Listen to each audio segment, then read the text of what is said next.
What are we doing here? And where are we gonna go? It's like we just woke up one morning, and then it's welcome to the show. Don't ask any questions, just go with the flow. Make as much money as you can, and try your best not to get broke.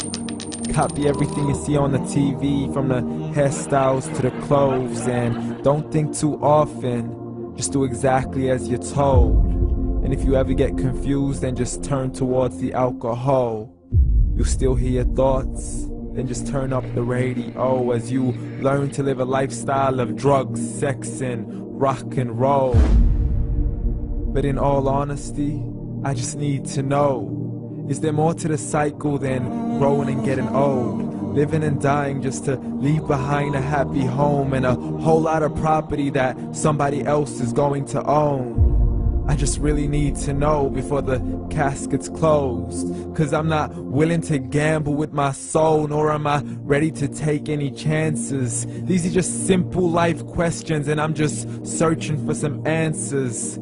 Like, what are we doing here? And what is our purpose? How did we get here, and who made us so perfect? And what happens once we go, or is this world all really worth it? Questions we don't answer because apparently we don't really have to. There's no purpose to this life and our existence is merely natural. Then in that case, please let me ask you, did you create yourself, or was it somebody else who had fashioned you? 'Cause you're a being that's impeccable, faultless and unparalleled. You're a product of supreme intelligence, and I'm merely being rational.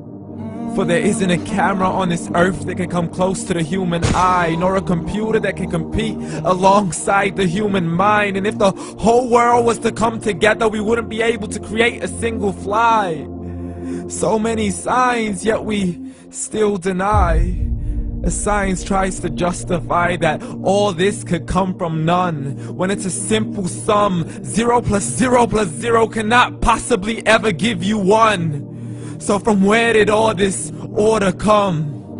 For everything has its origins, a maker, a creator of its own. I mean, the only reason you're watching this video is because somebody had to press upload, so we can believe in the Big Bang, but I'd rather believe in He who caused it to explode.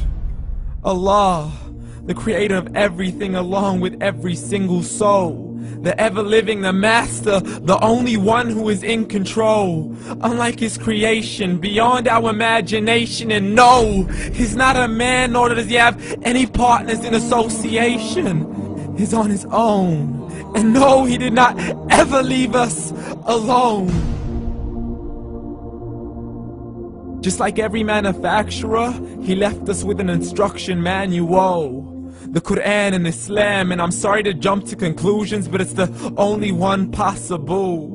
The only definition of God is the one and only supreme being. It's logical, a book with 0 contradictions, with miracles that are both scientific and historical, all revealed over 1400 years ago. Like the detailed description of the human embryo. The descriptions of the human embryo in the Quran cannot be based on scientific knowledge in the 7th century. To the mountains as pegs holding firm the earth below, and the 2 seas that don't mix in a complete separate flow. To the planets in orbit, alternating night and day as they stay in flow. The expansion of the universe and the creation of everything from H2O. To the stories of the past and the preservation of Pharaoh. To identifying the lowest point in the land where Persia defeated Rome. The gushing fluid that created man in the glands between the ribs and the backbone. And not a word has changed, it's still the same. So please explain how all this was known over 1400 years ago. To a man who couldn't read or write, as he would recite whatever the angels spoke. And if you still don't believe, please try to come up with something that's even close. But you can't, so we took God as a mockery and his messengers as a joke. Muhammad could not read or write.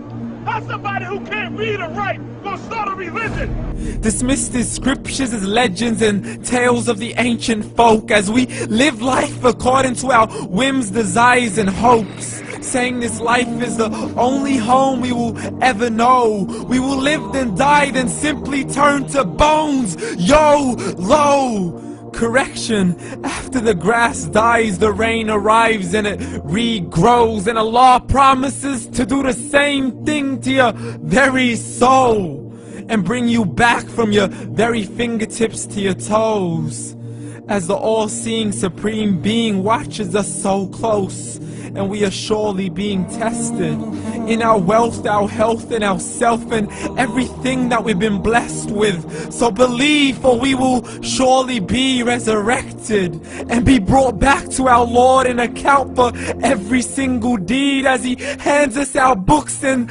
orders us to read. From the bad to the good and everything in between. You yourself are sufficient for your own accountability, so don't be mad at me. You are the one who thought He wouldn't come back to me. I gave you a whole life long to search after me, but you were busy in all that which was temporary. So read, and glad tidings to all those who believed. And if you disbelieve, read. And don't let that day be the first day you find out what your life really means. Read.